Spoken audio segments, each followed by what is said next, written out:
Now, Coasters, I'm at the Blaketown Lagoon, and I've got an interview today with Tony Roach, and he's the owner of the Corsair. Tony, what's the history of the boat? The Corsair was built by West Bay Seafoods. A few coast guys, John Buchanan, Harry Laney, and the third guy, I've actually forgotten his name, but it was built to along with the Cascade. Yep. And they had the Franconia as well, so they were a Hokitika based fishing company. So she was built here in the first port of call and started off as a West Coast boat this whole time. And it's a good boat? Awesome boat, yep. Built way before its time. Twin screwed, got a lot of gear, and punches well above its weight. Any chance of having a look on board? Yeah, no, good as gold. So Tony, we're in the bridge. Yep. Pretty awesome. Yeah, no, that's where it all goes on. Coasters have a reputation for being hard-working, knowledgeable, and possessing the ability to get the job done. And you know, you're one of the people that has a reputation like that, Tony. I've talked to a number of people about your fishing operation, and I'd like to thank you for agreeing to share some of your experiences with the Coasters Club. It really is fantastic. How many seasons old are you? Yeah, I'm in my 50s now, and I've spent more days at sea than I have on the land, and it's all I've ever done. Come from a fishing family. I've got two brothers that do the same, and my dad's a retired fisherman as well. Wow. And whereabouts did the family come from? Originally my parents are from the Marlborough Sounds. Yep. And we grew up in the Sounds and Durval Island area, and we're based in Nelson. And you've been fishing ever since? Yep, been fishing since I've left school when I was 15. Do you have kids? Yeah, I have two boys, yep. One's a just about qualified marine engineer, and the youngest one was fishing, but he's just taken up a building trade at the moment. Oh, good on him. Yep. Good on him. Now look, they say some of the older fishermen I've spoken to said the 90s was the greatest decade of fishing that New Zealand ever seen or ever saw. Was that true, or is that? Yeah, fishing's been up and down. It was pretty good then. I was only a young fella then, obviously, but fishing's really good now. You know, like we're catching a lot of fish. We're putting less effort in, less sea days to catch our quota, and can't see too much wrong with it. What we're doing nowadays. How did your fishing career start? You know, obviously you're a young fella. Yeah, no, just on my school holidays, and spending a lot of time on Durval Island. I used to jump on the boat and set a few nets and a couple of set lines and catch my own fish, and then go and work with my father on the boat in the holidays, and yeah, just carried on from there. You've spent a lot of time at sea. What about memorable days? Any days where you think, yeah, that was, don't want to do that again? Yeah, no, I've had some pretty hairy days. We've taken this boat and fished outside the line, outside 200 miles, and we've seen some pretty big weather out there, and we know waves landing on the wheelhouse roof and what have you, and some bar crossings just here on the Greymouth Bar. We've had a few of those where you get in and your knees are shaking, and you're thinking you don't want to do that again. Goodness me. Biggest fish you've ever caught? Well, I've been involved in charter fishing down here as well. I owned and run a charter boat, and we're out catching the southern bluefin tuna, or northern tuna, tours they call them, and we've landed over 300 kilo fish. 300? Yeah. That's game fishing. Yeah, game fishing. Yep. I've done it. Skipped a couple of world records out here. So, any future for game fishing out of Greymouth? Yeah, I think so. Again, I've actually just purchased another charter boat, and when we're finished here this week, we're going to come back down and have another look again and see if we can revive it a bit and get a few more trips under the belt. Well, certainly with fish that size, I wonder does everybody know that those types of fish are available off the coast here?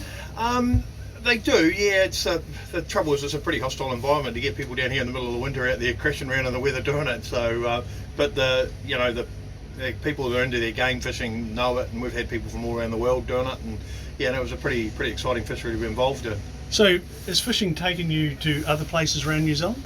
Yeah, we're predominantly based in Nelson, but we fish from Timaru right round, and obviously down to Jackson Bay, and up the North Island and New Plymouth, Taranaki area. We fish up in that zone sometimes as well. Where's the sea that's the worst sea to be in?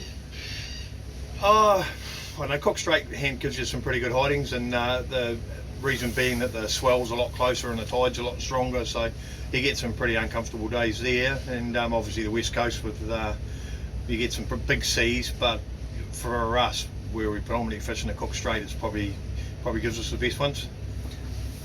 with how's technology changed fishing, or has it changed it at all? Oh yeah, technology's played a massive part. It's amazing how far the industry's gone in the last few years. I mean, we have cod-end sensors, so they signal us when there's fish in the bag, and we can keep our bag sizes down to increase quality. We have sensors in our trawl doors, so we can see how much we're opening the gear, how much spread we have, and how much bottom contact the doors have got on the bottom. And then we have very good plotters, and we run a couple of plotters and a couple of radars, and we run a lot of gear, good sounders these days. And so our tow times are so much shorter, and we've got less time on the bottom. And if we have anything or a bag, we know straight away. We pick up and get it back in the water and have another go. The best season you ever had, what year was that? Could be this year. Yeah, well, this year it's been a bit of a tough one with COVID going on. We've been on reduced catches and bits and pieces, but we've still been going along, and tallies have kept us working, which has been good, and we contract to them. But the last couple of years on the west coast we've had some pretty big hoki seasons, and yeah, definitely the last few years have been really good. Our fishing has just got better and better over and we're probably spending more time now moving away from fish, to match our fish plan. So, but it's just got better every year, really. So, wise words for a young man that wants to go fishing? Yeah, just get into it. I mean, people say there's no future getting into the fishery and there's no pathway, but it's completely wrong. We're just screaming out for young workers, and we identify guys that look like they've got a future, and the company get behind us, and we'll pay for training and get them through the polytechs and get them their tickets. And there's good money to be made. My crew make really good money, and there's boats laying around without skippers and crew. We just can't get enough workers in the industry. Isn't that incredible? Yeah, and it is incredible. It's a good job, but I think the generation we're in now, they enjoy being at home, and they enjoy the trappings of big city life, and they not so keen on coming to do the primary sector work that we do. So, how does a young man get to achieve what you've achieved? I mean, you're in the top 10%. How does a young man get to own his own boat? Yeah, he's just got to get on and start at it. Like any other job, it's business is tough. You just got to start at the bottom and work hard, and prove your worth. I guess if you're keen to learn and you get on it, and like for us, so we're doing our job, and we've got young guys that come up in the wheelhouse and want to know what we're doing and how we're doing and why we're doing it. Yeah. That's an indicator that those guys are keen to learn, and it's no different in any trade. And then they're the guys that we're keen to get. We need them. I've got a couple of boats, and I'm training skippers up as we go, and one of the young guys off that boat will be coming on here shortly. And it's there is pathways, and the companies are looking, Tallies and the West Fleet and the rest of them they're after workers. It's interesting. How does someone like yourself? I mean, I know you came in early this morning from fishing overnight. You're up here now, early again today. You're ready to go out again. How do you keep going? Is it difficult? Yeah, some days are tough, but at the end of the day, it's all about making money, and getting the job done. I still enjoy the challenge of catching a bag of fish. I love going fishing, and the competitive side of it. I like being first and best if I can. So that sort of drives you to get out of bed. But yeah, we were in at 2:30 this morning. We'll be sailing again at midday, and hopefully back in again tomorrow morning. It's a sign of how good the hoki fishery is out here. But yeah, I just love the challenge of the competition of it, really. Now, I've read that overseas fishing companies love Kiwis that have been trained in the Kiwi fishing sector. Is that correct, or is that? Definitely. Yeah. No, Kiwis in all parts of the world, South Africa and Australia and the rest of it, and I think they're just driven and very good at their job. And does that demand from overseas impact on the available quality people that you can find? Probably not quite so much in the skippers and the bigger boats, because the guys here are pretty happy, but there's definitely a shortage of people to run the smaller boats, that's for sure. Tony, you ever sunk a boat? Yep, I've had a go at doing that. What was that like? Yeah, not a good day. Ploughed into a rock and sunk a boat. Got it up the beach, but then the tide came in and she fell over. So. Oh, I love it. Now, what about a crewman or yourself overboard? You done a bit of that? Actually, yeah, we had one guy just hooking up the trawl doors, fell on the tide, but he was grabbed straight away and pulled back aboard. But no, we're pretty good. We've got a pretty good safety record. Yeah, safety's one thing, but of course we're dealing with wild nature, aren't we? Oh, exactly. Yeah, you can be going along, and then the freak wave, which we get them. Like you'd be going along happy as Larry, and then all of a sudden the deck's full of water. It happens. How does the fisheries management work? We have the ITQ system, and the quotas are set annually and reviewed. That was introduced in the early 80s, and I think that saved the fishery. When the fish stocks are strong, they presumably lift the quota so you can catch more, and when they fish stocks decrease, which everything goes up and down, they decrease the quotas. But they're very, very cautious. We don't very often see increases, and they're pretty quick to decrease it, but that's called fisheries management. You have good years and bad years, and that's how it rolls. What effect does the fisheries management have on the way you work? For us, we've got to lease this quota and before we go fishing. Pretty much, we can acquire quota after we've caught it, but there's a risk of not getting it. So we contract to Tally's Fisheries, and we have an annual fish plan, and it's like a shopping list, and so we try and fish to that. We're continually on the phone with them, checking on markets and days they want us to unload, and what fish they want us to catch that week or land, and the amounts. So we're more often than not coming in now, not full, but to land on the right day to secure a good fresh fish market with what product we have on board. So process is really important in the whole thing. Yeah, more so now. In the old days it was more about landing bulk tonnage of fish and just getting kilos off the boat. Now it's about landing smaller loads, better quality, and getting it to the market fresh and small amounts regular.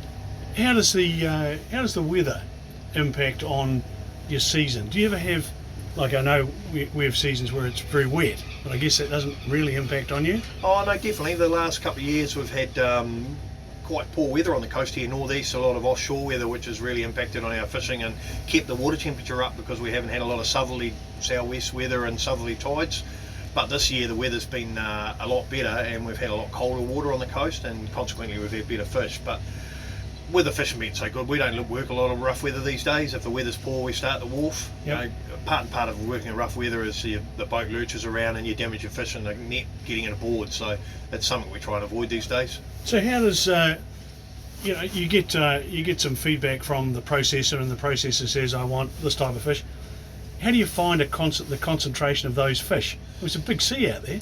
Yeah, it's all knowledge and time doing the job. Like I say, I've been doing it for 30 odd years, so and we're fishing the same places we've fished historically. We know the time of year and where that fish is going to be at that time of year, and we just, it's just knowledge learned over time.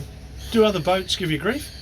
No, we all work together. There's less of us now. That we used to be pretty secretive and not tell one another too much, but now we're just kind of letting one another know what's going on, and it's pretty good, really. What's a typical good fishing condition look like? Oh, calm, just like today. Calmer the better. Beautiful flat day. Yep, sun shining. Oh yeah. So what sort of wind conditions or conditions would make you head for shore? Just depends. If we're at sea pretty much, so we'll work 30 knots quite comfortably, but generally 15, 20 knots, that's all. Much more than that, we start looking for somewhere or tow with the weather, but we keep a really good eye on the weather, and it may be that we're in a certain area and there's a front or southwest front coming, and we'll just move that night to be in a better position for the next day where the weather's better to work in. A question that I was really interested in: fishermen superstitions. Is there such a thing? Are they real? Some of them are, but we're not too worried about it. But not quite like the extent you see it on TV these days, I don't think. No, that's probably right. Now, a deckhand, a young fellow who's starting, does he earn good money, or does he earn, is he... Yeah, no, it depends who you work for, obviously, but my boys on here are all making very good money. Yep. Probably double what they make on land. And Gosh. My crew on here are professionals, they've been doing it for a few years. I've got a bit older crew, but they're very good at their job and they get paid very well. What's the annual catch on the coast worth, in rough terms? Does anyone know? I'm not too sure the figures, actually, to be honest. We talked about the boat Corsair before, and that's how you say it, isn't it? Corsair? Yes. Yep. Obviously, is it pretty good in the big seas? Awesome boat, yeah. We've got stabilisers, wings on here. It was a well-designed boat. She's awesome boat. Now, hey, the world we're in, social media, lefts and rights and greens and all sorts of other colours. Now, the world's full of knockers. Here's some stuff I took off the one extreme green site yesterday to have a talk to you about. Headline was overfished West Coast hoki fishery collapses, and it goes on and talks about how the fact that the hoki's gone, and this was in September 2018, and yet they tell me this is one of the better seasons. Yeah, I mean, hoki is a quick growing fish, and so year on year the biomass is up and down. The fishing industry, we were looking for cuts because it had been a bit poorer in the last couple of years, yeah. And so it'd been a 25,000 tonne cut, I think it was, and there may be another one to come, but that's called fisheries management. You know, if you have good years and bad years, and as soon as we put our hand up and say, oh look, let's catch less and let the fishery rebuild again. We've been through this before 10 years ago with the same, we dropped it right back and then we nearly doubled it again. And that's what you do. That's called fisheries management. If it's in a bit of decline, you reduce your catch and let the stocks rebuild, get a couple of good years. The last couple of years I think water temperature's got a lot to do with it. You know, we've been fishing in a couple of degrees warmer water on the bottom out here on the coast, and this year we're back down to 10 degrees instead of 12, you know, and that's just made a massive difference. And there's more in play than just, you know, there's so much going on, and fisheries management is about looking at everything and making decisions and making them quickly. And as soon as you say, oh, we're going to cut the quota, everyone says you've wrecked it. Well, that's management. That's what you do. It's like no different than a farmer moving stock around his paddock, as far as I can see. Well, that's a statement that you've just made that throws a totally different picture on what we see in some of these articles from the extreme greens, and I call them extreme greens because that's what they are. Now, look, what about another statement there this morning? Close rivers to save whitebait. So they're looking at closing rivers. I know it's not your area, but you're a fisherman, you know about fish. If we close all the rivers, what will happen? Oh, I mean, that's a way of life I don't understand. I mean, I don't know a lot about whitebait. I enjoy eating them, but yeah, it's just ridiculous for some of the stuff they come up with. And it's like shutting down millions of dollars worth of fisheries for the dolphins. For me, it's just like, we've had observers nearly 100% coverage up in the Taranaki area and had one dolphin in 18 years, and yet they're shutting down millions of dollars worth of fisheries and right around the country now, and banning set netting and all these other things. It's just ridiculous. I mean, how many people's jobs and how much money does the country have to lose when people are making statements that are just not right? It's just crazy. Another statement: sharks are thriving in the Kermadecks, but the rest of New Zealand is in a global decline. Is that what you see out there? I mean, you're out in the water. No, I think the sharks, we catch a lot of shark when we're trawling, and definitely not in a decline. What is in a decline is the guys with the set net, which is a predominant way of catching them. Well, they're not going to be doing that anymore now, basically, because they've been thrown to the wolves. So I think it's just statements for people who know nothing what they're talking about. What about the there's a lot of statements about birds being caught, dolphins being caught, and yet it's recorded on the coast here. I don't think there's been a dolphin caught on the coast for well over a decade. Exactly, yeah, and this is just stuff they making up numbers and pulling things out, and a lot of footage they show has actually been amateur nets around river mouths, and they keep bringing the same stuff up from 30 years ago. It's just ridiculous. And here's another one I pulled off, the last one I wanted to just mention. It says, meet the New Zealand business profiting from destroying the environment, and they referred to tallies. Tallies are one of our most important employers coastwide. They run an ethical business. They're fantastic to work for. This sort of thing gives me the guts ache. Oh yeah, it's exactly. I mean, we just get sick of arguing with them. I think social media's it's just a place for idiots to run around saying statements that are just completely incorrect, you know. And we get it continually about trawling and the rest of it. And I mean, nowadays we're using rope sweeps that are, just all we're after is to stir up a bit of the sediment layer and move the fish around. Our trawl doors are all vented, they're designed, they're like aeroplane wings, their bottom contact's minimal. And we're towing in the same place we've been towing for 30 years. We're not, the tracks on our plotters, we're in holes on our plotters, we just go back to the same place. If we were wrecking the place and burying it, we'd have to go elsewhere, but we're not doing that. We go back to the same place year in, year out, and the same time of the year, and catching the fish quicker, more efficiently, burning less fuel, less time. So obviously the fish stocks are getting better, not worse. I don't know where it comes from. Sustainable harvesting. Has government regulation increased the cost of being a fisherman? Yes, it has, but the cost of being a fisherman in the fishing side isn't actually that bad. I mean, the leasing quota is not that bad. The cost of small business is no different than any other small business. You know, we have a lot of our wage cost is the highest one, and then the fuel cost is a variant that goes up, fuel and oil all the time. Our maintenance cost, because we've got an old fleet of boats, is very high. So, you know, straight away we lose 30%, 33% in wages, generally anywhere from 20 to 30% in fuel and oil. And then R&M, repairs and maintenance, trawl nets, you know, all that sort of gear, that's another 20%. The actual profit out of our business is very low. It's like any small business, you're in there for the long haul. Incredible how those figures line up almost identically with alluvial gold mining. Yeah. Those, you know, the fuel, wages, R&M, Yep. and then, you know, you've got to finance your capital costs. Yes.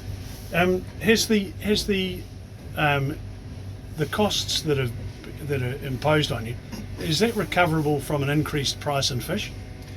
Oh yeah, definitely. Anytime you get a better price for your fish, you'll make more money. So we work really hard catching any amount of fish, and the more we can land on a fresh market, the more we get paid. So here we go again, just talking about shorter trips and smaller bags and better quality. We look at $1 or more for teriyaki, or $2 more for teriyaki if it goes on a fresh market compared to getting frozen and put it in the freezer. So we're very conscious of talking to the factory and the processing managers to know what days to land and what fish they're looking for, and they're ringing us up every day, reports and going in. So yeah, it's got to be run well. Can we grow the industry on the coast here? Oh, I think we can, yeah. I think it's hard to work with small boats. I think it's a very romantic thing to say, oh, small boats and get back into there, but it's a business, and a lot of the smaller boats are not so efficient now, and you just can't get a workforce in them. You know, a lot of guys that stayed in there at the end on the coast, they only really gave up because they couldn't get young workers to come to sea, you know, and that's all it was about it. And the coast is probably one of the best places because these guys can leave Greymouth or Westport and chuck their net over the side straight away.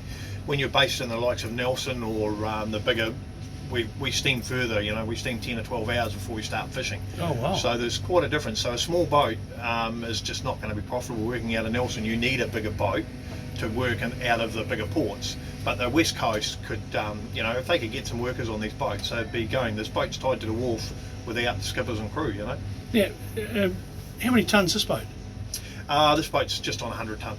So with the new slipway going in, it'll be able to be pulled up the slipway? Yeah, they used to in the old days, and then this boat did go on here.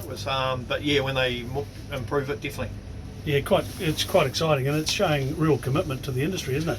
Yeah, it'd be good to see. I mean, we're fishing here in the hoki season, and we come down with a half a dozen of this, you know, the 20 metre, mid 20 metre range boats fishing wet hoki in and out from Hokitika here.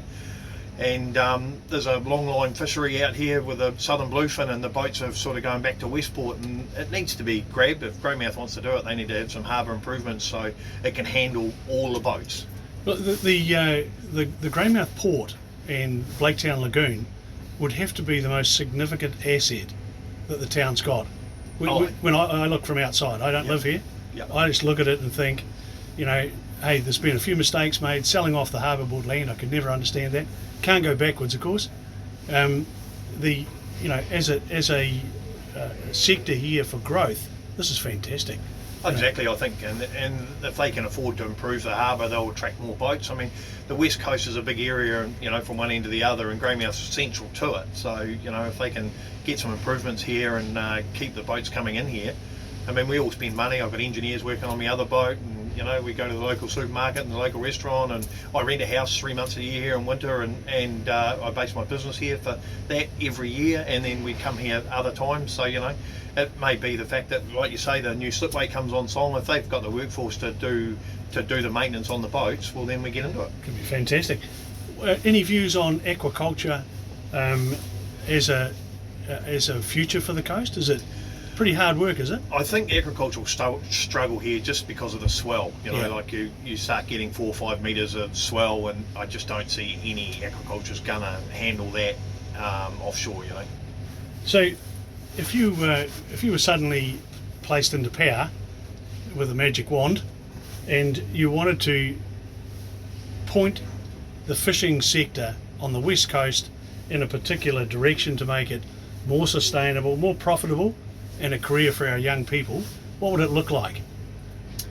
Sorry to throw you on the spot like that, but I thought... Yeah, I never thought of that. I think the fishing industry has dropped the ball. We need to be educating our young people that fishing is good. It's just there's too many people in our institutions saying bad things about primary industry. That's all it is about. And until we change that mindset, we're going to be struggling for all our primary industries. We need to be teaching our kids that it's all right to go and work on a dairy farm or a fishing boat, and that's a good way. That's how Kiwis started, and we've gone the wrong way. And it's not just a good thing; it's a fantastic thing.